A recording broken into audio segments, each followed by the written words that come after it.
ମାନିଆରୁ madam query. ଲେଖକ ଶୈଳେଶ ଚନ୍ଦ୍ର ପଟ୍ଟନାୟକ।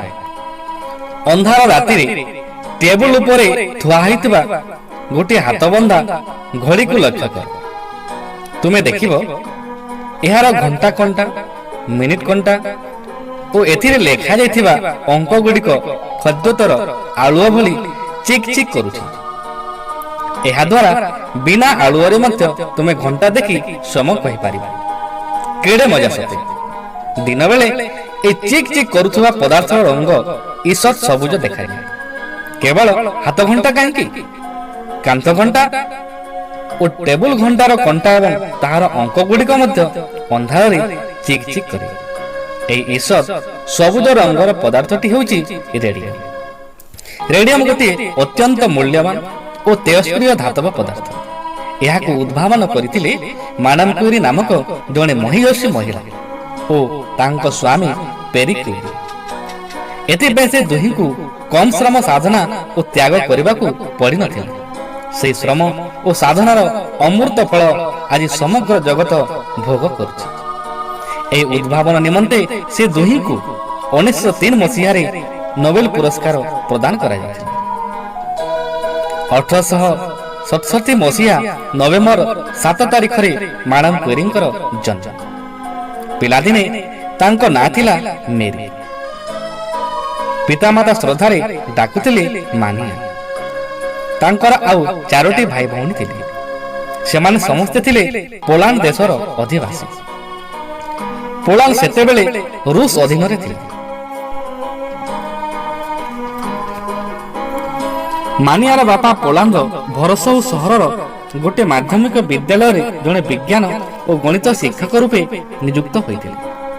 ତାଙ୍କ ମା ମଧ୍ୟ ଥିଲେ ଶିକ୍ଷିତା। ସେ ଅନ୍ୟ ଏକ ବିଦ୍ୟାଳୟରେ ପ୍ରଧାନ ଶିକ୍ଷୟିତ୍ରୀ ଭାବରେ କାର୍ଯ୍ୟ କରୁଥିଲେ। କିଛି ଦିନ ପରେ ମା ଯକ୍ଷ୍ମା ରୋଗରେ ପୀଡ଼ିତା ହୋଇ ଚାକିରି ଛାଡ଼ିଲେ। ବାପାଙ୍କର ସ୍ୱଳ୍ପ ଆୟରେ ପରିବାରଟି କଷ୍ଟେମଷ୍ଟେ ଚଳିଲା। ଘର କାମ, ରନ୍ଧାବଳା ଓ ମାଙ୍କର ସେବାରେ ମାନିଆଙ୍କର ବହୁତ ସମୟ। ତଥାପି ସେ ସମୟ ସଞ୍ଚୟ କରି ପାଠ ପଢୁଥାନ୍ତି, କାରଣ ପାଠ ପଢ଼ାରେ ତାଙ୍କର ଭାରି ମନ। ମାନିଆଙ୍କର ସ୍ମୃତିଶକ୍ତି ଥିଲା ଅସାଧାରଣ। ସେ କୌଣସି କବିତାକୁ 2 ଥର ପଢ଼ିଦେଲେ ଆମୂଳଚୂଳ ମନେ ରଖି ନିର୍ଭୁଲ ଭାବେ ଆବୃତ୍ତି କରିପାରୁଥିଲେ। ସେ ବହି ଖଣ୍ଡେ ପଢ଼ିବା ବେଳେ ସେଥିରେ ଏଭଳି ମଜି ଯାଉଥିଲେ ଯେ ତାଙ୍କ ଚାରିପଟେ କଣ ଘଟୁଛି ସେ କଥା ସେ ଜାଣିପାରୁନଥିଲେ। ତାଙ୍କର ଅନ୍ୟ ଭାଇ ଭଉଣୀମାନେ ନାଚିକୁଦି ଡେଇଁ ଘର କମ୍ପାଉଥିବା ବେଳେ ସେ ଏକାଗ୍ର ଭାବରେ ଗୋଟିଏ ସ୍ଥାନରେ ବସି ପଢୁଥିଲେ। ଦିନକର ଘଟଣା, ମାନିଆ ତାଙ୍କ ଛୋଟ ଘରଟିରେ ବସି ଗୋଟିଏ ବହି ପଢୁଛନ୍ତି। ବହିର ପୃଷ୍ଠା ବ୍ୟତୀତ ଅନ୍ୟ କୌଣସିରେ ଧ୍ୟାନ ନାହିଁ। ତାଙ୍କ ଭାଇ ଭଉଣୀମାନେ କୌତୁକ ଦେଖିବା ପାଇଁ ତାଙ୍କ ଚାରିପଟେ ଓ ତାଙ୍କ ମୁଣ୍ଡ ଉପରେ ଘରର ସବୁ ଚୌକି ଆଣି ପାହାଡ଼ ଭଳି ସଜାଇ ଦେଲେ। ତଥାପି ମାନିଆଙ୍କର ସେଥିପ୍ରତି ନଜର ନାହିଁ। ଅଧଘଣ୍ଟା ପରେ ବହିଟି ପଢ଼ିସାରି ସେ ମୁଣ୍ଡ ଉଠାଇବା ବେଳକୁ ଚୌକି ଗୁଡ଼ିକ ଦୁଲଦାଲ ପଡ଼ିଗଲେ। ଭାଇ ଭଉଣୀମାନେ ସମସ୍ତେ ହସିଲେ। ତାଙ୍କ ସହିତ ମାନିଆ ମଧ୍ୟ ହସି ପକାଇଥିଲେ। ମାନିଆଙ୍କୁ ଯେତେବେଳେ ମାତ୍ର 10 ବର୍ଷ, ମା ଇହଧାମ ତ୍ୟାଗ କରିଥିଲେ। 2 ବର୍ଷ ପୂର୍ବରୁ ଟାଇଫଏଡ୍ ରୋଗରେ ତାଙ୍କ ସବା ବଡ଼ ଭଉଣୀ ଜୋସିଆର ମୃତ୍ୟୁ ହୋଇଥିଲା। ଘର କାମର ଦାୟିତ୍ୱ ଏଣିକି ବଢ଼ିଗଲା। ତଥାପି ସେ ପଢୁଥାନ୍ତି। ସେ ପଢ଼ିଲେ ଯେ ପଢ଼ିଲେ, ସ୍କୁଲର ପଢ଼ା ବହି ତାଙ୍କୁ ଅଣ୍ଟିଲା ନାହିଁ।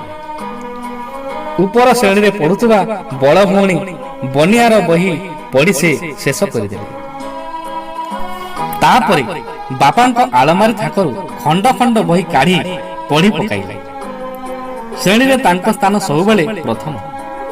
ଶେଷ ମାଧ୍ୟମିକ ପରୀକ୍ଷାରେ ସର୍ବାଧିକ ନମ୍ବର ରଖି ସେ ସ୍ୱର୍ଣ୍ଣ ପଦକ ଲାଭ କଲେ। ଏହି ଗୌରବରେ ପିତାଙ୍କର ହୃଦୟ ଫୁଲି ଉଠିଲା।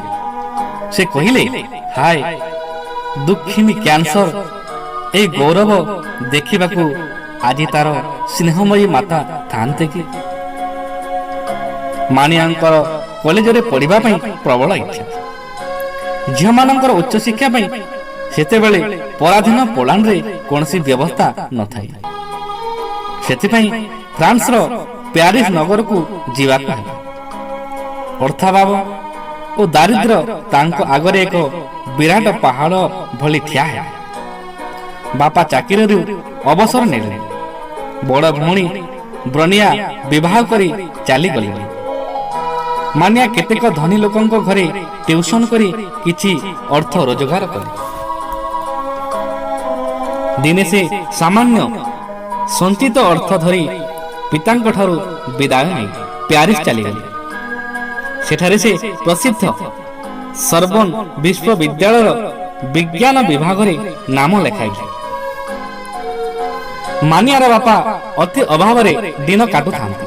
ତଥାପି ନିଜ ଖର୍ଚ୍ଚରୁ କାଟି ଝିଅ ପାଇଁ ମାସକୁ ମାସ କିଛି ଟଙ୍କା ପଠାଉଥାନ୍ତି। କିନ୍ତୁ ବାପାଙ୍କର ଦାରିଦ୍ର୍ୟ ଠାରୁ ଝିଅର ଦାରିଦ୍ର୍ୟ ଅଧିକ। ରାତିରେ ଆଲୁଅ ଜାଳିବା ପାଇଁ ପାଖରେ ପଇସା ନଥାଏ। ଭଲ ପୋଷାକ ପତ୍ର, ଖାତା ବହି ତ ଦୂରର କଥା, ପ୍ୟାରିସରେ ଶୀତ ଦିନେ ପ୍ରବଳ ଥଣ୍ଡା, ଦେହ ହାତ ଅବଶ ହୋଇଯାଏ। ନିଜ ପାଖରେ ସମସ୍ତ ଲୁଗାପଟାକୁ ଦେହରେ ଘୋଡ଼ାଇ ଶୋଇଲେ ମଧ୍ୟ ଶୀତ ଦାଉରୁ ରକ୍ଷା ମିଳିନି।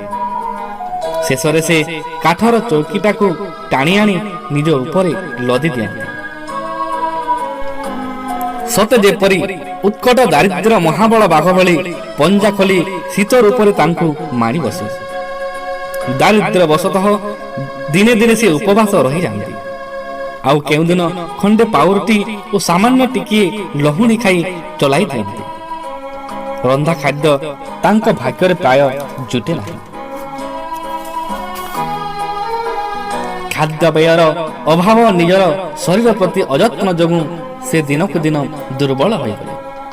ଦିନେ ସେ କୋଠରୀରେ ବସି ପଢୁଛନ୍ତି ଯେ ପଢୁଛନ୍ତି, ସାରାଦିନ କିଛି ଖାଇନାହାନ୍ତି। ମୁଣ୍ଡ ବୁଲାଇ ଦେଲେ। ସେ ଚେତା ହରାଇ ତଳେ ପଡ଼ିଗଲେ। ଭାଗ୍ୟକୁ ସେ ସମୟରେ ତାଙ୍କର ଜଣେ ସାଙ୍ଗ ଆସି ପହଞ୍ଚିଲେ। ସେ ତାଙ୍କୁ ରକ୍ଷା କଲେ। ଅଭାବ ଓ ଦାରିଦ୍ର୍ୟ ସହିତ ଲଢ଼ି ଲଢ଼ି ମାନିଆ ଶେଷରେ ବିୟ ମଣ୍ଡିତ ହେଲା। ସର୍ବନ ବିଶ୍ୱବିଦ୍ୟାଳୟରୁ ସେ ପଦାର୍ଥ ବିଜ୍ଞାନରେ ପ୍ରଥମ ଶ୍ରେଣୀରେ ପ୍ରଥମ ହୋଇ MSc ପାସ୍ କଲେ। ସେ ଏଣିକି ଗବେଷଣା କାର୍ଯ୍ୟରେ ମନୋନିବେଶ କଲେ। ବିଜ୍ଞାନ ଥିଲା ତାଙ୍କର ପ୍ରାଣ, ଗବେଷଣା ଥିଲା ତାଙ୍କର ଲକ୍ଷ୍ୟ ଓ ଅଧିକରୁ ଅଧିକ ଜ୍ଞାନ ଆହରଣ ଥିଲା ଜୀବନର ବ୍ରତ। ହେଲେ ସେଥିପାଇଁ ପ୍ରଚୁର ଅର୍ଥ ଦରକାର। ଅର୍ଥ ସେ କାହୁଁ ପାଇବେ? ମଣି କାନ୍ତନର ସଂଯୋଗ ଭଳି ମାନିଆଙ୍କର ବିବାହ ହେଲା ପ୍ୟାରିସର ଜଣେ ଯୁବ ବୈଜ୍ଞାନିକ ଅଧ୍ୟାପକ ପେରି କ୍ୟୁରିଙ୍କ ସହିତ। ବିବାହ ପରେ ମାନିଆଙ୍କର ନାଁ ସହିତ କ୍ୟୁରି ଯୋଡ଼ାଗଲା। ସେ ଏଣିକି ହେଲେ ମେରି କ୍ୟୁରି ବା ମ୍ୟାଡାମ କ୍ୟୁରି। ସ୍ୱାମୀ ସ୍ତ୍ରୀ ଦୁହେଁ ଗବେଷଣା କାର୍ଯ୍ୟରେ ଲାଗି ପଡ଼ିଲେ। ଦୁହିଁଙ୍କର ପଥ ଗୋଟିଏ, ଲକ୍ଷ୍ୟ ମଧ୍ୟ ଗୋଟିଏ। ନିଜର ସମସ୍ତ ଉପାର୍ଜିତ ଅର୍ଥକୁ କେବଳ ଗବେଷଣା କାର୍ଯ୍ୟରେ ବିନିଯୋଗ କରି ଦିନେ ସାରା ପୃଥିବୀରେ ଚହଳ ପକାଇ ସେ ଦୁହେଁ ଆବିଷ୍କାର କଲେ ରେଡିୟମ୍। ସେମାନଙ୍କୁ ମିଳିଲା ପୃଥିବୀର ସର୍ବଶ୍ରେଷ୍ଠ ସମ୍ମାନ ନୋବେଲ ପୁରସ୍କାର।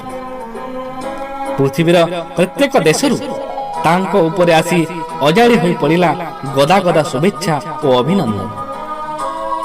ରେଡିୟମକୁ ସେ ଦୁହେଁ ନିଜର ବ୍ୟକ୍ତିଗତ ସମ୍ପତ୍ତି ନ କରି ସମଗ୍ର ମାନବ ଜାତି ଉଦ୍ଦେଶ୍ୟରେ ଉତ୍ସର୍ଗ କରିଦେଲେ।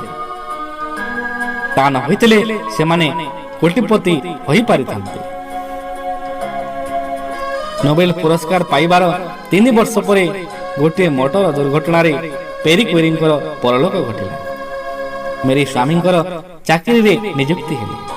ତାଙ୍କ ହାତରେ କି କୁହୁକ ଥିଲା କେଜାଣି, ସେ ଯାହାକୁ ଛୁଇଁ ଦେଉଥିଲେ ତାହା ସୁନା ପାଲଟି ଯାଉଥିଲା। ସେ ରସାୟନ ବିଜ୍ଞାନରେ ଗବେଷଣା ଚଳାଇଲେ। ସେଥିରେ ମଧ୍ୟ ସେ ନୋବେଲ ପୁରସ୍କାର ପାଇଲେ। ସେ ହେଉଛନ୍ତି ପୃଥିବୀର ଏକମାତ୍ର ମହିଳା ଯେ କି 2 ଥର ନୋବେଲ ପୁରସ୍କାର ଲାଭ କରିବାର ସୌଭାଗ୍ୟ ଅର୍ଜନ କରିଛନ୍ତି। ତାଙ୍କର କନ୍ୟା ଆଇରିନ୍, ଜୁଲିଏଟ୍ ଏବଂ ଜ୍ୱାଇଁ ଫେଡେରିକ୍ ମଧ୍ୟ ରସାୟନ ବିଜ୍ଞାନରେ ନୋବେଲ ପୁରସ୍କାର ପାଇଥିଲେ। ମ୍ୟାଡାମ କ୍ୱେରୀ ତାଙ୍କ ସ୍ୱାମୀଙ୍କୁ ଖୁବ୍ ଭଲ ପାଉଥିଲେ। ସ୍ୱାମୀଙ୍କ ମୃତ୍ୟୁ ପରେ ସେ ସବୁଦିନେ ତାଙ୍କୁ ମନେ ପକାନ୍ତି। ତାଙ୍କ ଉଦ୍ଦେଶ୍ୟରେ ଚିଠି ଲେଖିଲେ, ହେଲେ ସେ ଚିଠି ସ୍ୱାମୀଙ୍କ ନିକଟରେ ପହଞ୍ଚେ ନାହିଁ। ଗୋଟିଏ ଚିଠିରେ ସେ ଲେଖିଥିଲେ, ହେ ମୋର ପ୍ରିୟ ପେରି, ତୁମେ ଆଲୋକକୁ ଭଲ ପାଅ, ଫୁଲକୁ ଭଲ ପାଅ।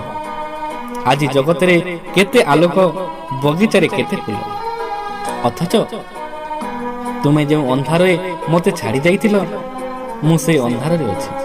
ଇତି ତୁମର ମେରି। ଏଇ ଥିଲା ମେରିଙ୍କର ଶେଷ ଚିଠି। ମେରି କ୍ରମେ ଅସୁସ୍ଥ ଓ ଦୁର୍ବଳ ହୋଇପଡ଼ିଲେ। ଡାକ୍ତରମାନେ ନିଜର ପାଳି ପର୍ଯ୍ୟନ୍ତ ତାଙ୍କର ଚିକିତ୍ସା କଲେ, କିନ୍ତୁ କିଛି ଫଳ ହେଲା ନାହିଁ। ଦିନେ ସେ ଶୋଇଗଲେ ଯେ ଆଉ ଉଠିଲେ ନାହିଁ। 1934 ମସିହା ଜୁଲାଇ 3 ତାରିଖ ଦିନ ତାଙ୍କର ଜୀବନ ଦୀପ ଲିଭିଗଲା। ଡାକ୍ତରମାନେ କହିଲେ ଯେ ମେରିଙ୍କ ମୃତ୍ୟୁର କାରଣ ହେଉଛି ରେଡିୟମ। ରେଡିୟମର ସଂସର୍ଗରେ ବାରମ୍ବାର ଆସିବାରୁ ତାର ମାରାତ୍ମକ ବିଷ ତାଙ୍କ ଦେହରେ ରଚି ଯାଇଥିଲା। ତାଙ୍କ ରକ୍ତ ବିଷାକ୍ତ ହୋଇଯାଇଥିଲା। ଦୀପଟିଏ ପରି ସେ ଜଳି ଜଳି ଗଲେ, ଅଥଚ ଜଗତକୁ ଦେଇଗଲେ ଏକ ଅଲିଭା ଆଲୋକ। ଯେଉଁ ରେଡିୟମ ଯୋଗେ ତାଙ୍କର ଜୀବନ ଗଲା, ସେହି ରେଡିୟମ ଆଜି ପୃଥିବୀର କୋଟି କୋଟି କର୍କଟ ରୋଗୀଙ୍କୁ ମରଣ ମୁହଁରୁ ଫେରାଇ ଆଣିପାରୁଛି।